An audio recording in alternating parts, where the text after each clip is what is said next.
So today our topic is, how does a sperm look like? Now the learning outcomes of this lesson will be the main structure of the sperm with diagram and the scores of sperms in male. That is, from the place where they are produced to the place through which they are being transferred to the female genital tract. So let us see what is the structure of the sperm.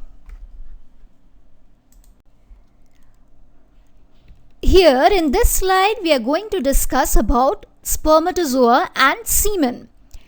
So what is spermatozoa? These are actually this minute gametes which are produced by the testes in male. Now they are immotile when stored in epididymis. So I think you can recall where is that epididymis. That is the coil structure we have learnt in the last video. In the testes, the coil structures or tube-like structures are called epididymis. So in those epididymis, when this sperms or gametes are stored, they are immotile, but they get activated and motile when by the secretion from the accessory reproductive glands. Now I think here again there is a time to recall. So what are accessory reproductive glands? In male I have told they are seminal vesicles, they are the prostate gland, they are the bulbourethral gland or the Cowper's gland. So they release some secretion.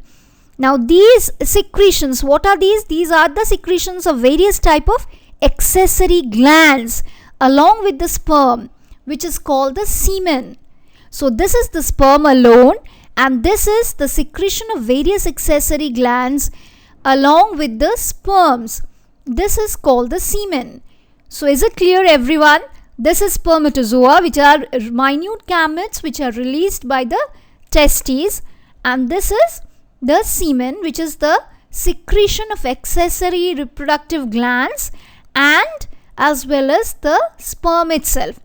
Now in the next slide we will be discussing about the structure of this sperm in detail and along with the diagram. Here, see the pointer here. This is the full structure of the sperm in detail. Now structurally we can see that it is having three parts. Now first let me tell you that the sperms are released in millions. So that it is not that only a semen is consisting of only one or two sperms. They are released in millions and they are discharged when the sperms move with a speed of 2 millimeter per minute in female tract. So they are actually in a quite great speed. So when they are released in the female tract, they are having a speed of 2 millimeter per minute. Now structurally these sperms are having this head, middle piece or the neck, this is called the neck region, and the tail part. Now here you can see this is the neck of the sperm. This is the head of the sperm and this part is the tail of the sperm. Now here you see the head of the sperm is covered by a cap-like structure called the acrosome.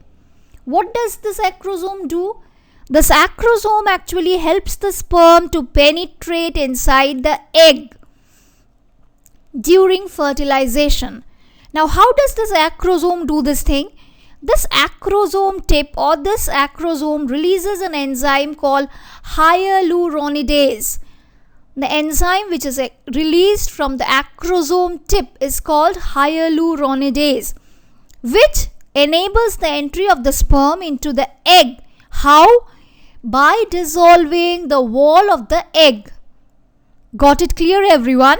Now this tip of the sperm is having a cap-like structure called acrosome, which releases hyaluronidase enzyme, which dissolves the wall of the egg, and thus the sperms penetrate inside the egg. Now here you can see the neck region. Here is the mitochondria.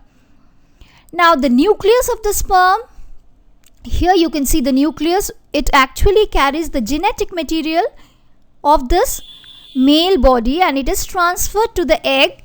Then it mixes with the female nucleus during fertilization. this middle piece, mitochondria, what does it do? It provides actually the energy for sperm penetration. Now, when the sperm is penetrating into the egg, it needs some amount of energy, right? So, without energy, some work can't be done. So, that energy is being supplied by this mitochondria for the sperm penetration and the sperm movement. Now, this is actually the tail part which is covered by the plasma membrane. So, please go through your textbook and go through this part which will describe the full structure of the sperm. And please always do practice the label diagram of sperm. It is very important for your ICSE exams. So, please do it with all the detail labeling. Diagram with labeling is very important. Now, let us see in the next slide what we are having. Now, dear students, here in this diagram, you can see the LS of the mammalian testes. Now, we will see how the sperm, course of sperm from their production to how they reach the urethra. Now, what is happening first? The sperms are produced in the seminiferous tubules. You can see the tubules here. Now, in the previous episode also, I have discussed about the structure of testes. So, there we have seen the seminiferous tubules. Now, here next comes, they are passed to the efferent duct. So, through a network of tubules, they are passed to the efferent duct. From there, they pass to the vasa efferentia or vasa efferens. So, this is the vasa efferens. From the seminiferous tubules, they are passed through the network of tubules to the vasa efferens. Then they are passed through the epididymis. Here you can see the epididymis, they are passing to the epididymis. Then from the epididymis, they pass through the vasa deferens. So, from there they are passing to vasa deferens. And then from there to the urethra in penis. Now, through the urethra in penis, as we know that penis is a copulatory organ, from the penis during excitement, all the sperms along with the semen is transferred to the female genital tract. So, what is the course? The sperms produced in the seminiferous tubules pass to the efferent ducts through a network of tubules. Here we can see the sperms in this vasa efferentia. From there to the epididymis, and from there to vas deferens, and from there here through the urethra in penis to the female genital tract. So, this is all about the course of sperm in male. Now, dear students, if you are liking my channel, please do like it and please do post your comments, and never forget to press the bell icon so that whenever I am putting updates, you will get the updates first. And please do share it so that your friends, all your well-wishers can get to know all the topics which I am teaching in details and in a lucid manner. So, thank you again, and please do go through all your lessons till we come with the next episode of reproductive system, which will be the female reproductive system.